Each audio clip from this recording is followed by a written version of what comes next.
Cryptid's Revenge, Terror in the Ozarks. The smoldering ruins of my cabin cast an eerie glow against the pre-dawn sky.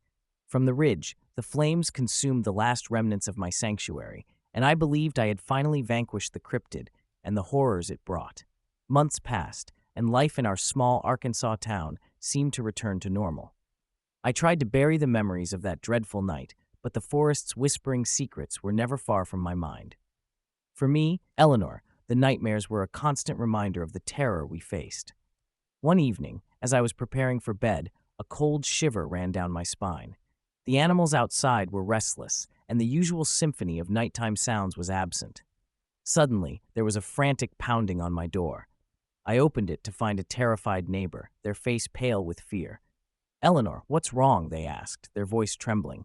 "It's back," I whispered. "People are disappearing again." The dread in their eyes mirrored my own. I knew I had to return to the Ozarks. Packing my gear, I set out into the wilderness, the moon casting long, eerie shadows over the familiar path. The forest seemed different this time, darker, more foreboding. As I approached the charred remains of my cabin, the silence was thick and oppressive. I set up camp nearby, every sense heightened. As night fell, the forest came alive with the Wendigo's haunting calls.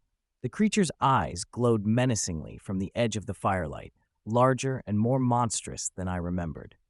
With my rifle at the ready, I faced the Wendigo. It seemed to toy with me, its attacks calculated and vicious. I fought with every ounce of strength, but the Wendigo was relentless. In a desperate bid for survival, I fled deeper into the woods, the Wendigo hot on my heels. I stumbled upon an abandoned hunting cabin. Inside, I found a journal detailing the Wendigo's lore, its origins, its weaknesses. Just as I pieced together the Wendigo's vulnerability, the door shattered.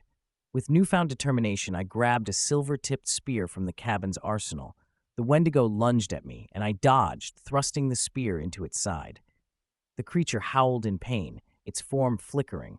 I pressed the attack, driving the spear deeper until the Wendigo collapsed, dissolving into a dark mist. As dawn broke, I emerged from the forest, battered but victorious. I knew the Wendigo was gone, but the forest still held its secrets. With the journal in hand, I vowed to uncover the truth behind the creature's existence. I walked back to the small town, my steps lighter with the weight of victory. The battle was over, but the war against the darkness lurking in the woods had just begun. Just as I reached the edge of the forest, a chill ran down my spine. I stared into the woods, my face pale. "Look," I whispered to myself. There, in the shadows, the Wendigo stood, its eyes burning with an intelligence that chilled me to the bone. It hadn't dissolved, it had merely retreated, learning from its encounter with me. The wounds from the silver-tipped spear had healed, and it seemed more formidable, more cunning. "We have to leave now," I urged myself. I hurried back to town, knowing that the Wendigo's return meant a new, even deadlier threat.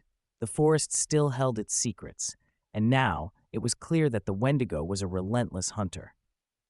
The battle was far from over, and I was its next target.